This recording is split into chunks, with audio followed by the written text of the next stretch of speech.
रातच्या एकविराच्या पालखीला चाललेलो तर घाटण्यावर ट्रॅफिक असं वाटलं का सकाळपर्यंत ट्रॅफिक काय संपणार नाही. इकडं जागोजागी 50% तरी सीएनजी गाड्यांच्या क्लच पेट जळलेल्या. इकडं नानासाहेब पीटरला कामाला लावून दारू पिवायला बसलेली. तसाच हायवे वशी व्ह्यू बघता बघता इकडं एकविरेला पोहोचलो न बघता होता इकडे लाईट गेलती. मग पायथ्याशी दर्शन घ्यावाला जसं जात नाही तशी लाईट आली. मग गेलो वरती दर्शनाला.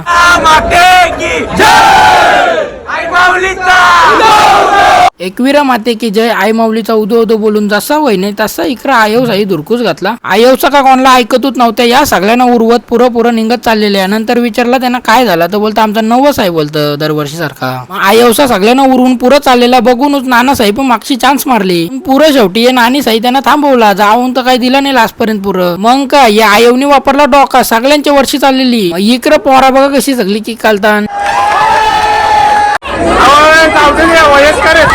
मग अशी जे आयोग होते त्यांचं सगळ्यांचं दर्शन झाला तर इकडं आयोसा सगळे गाणी बोलत बसलेले आईचा.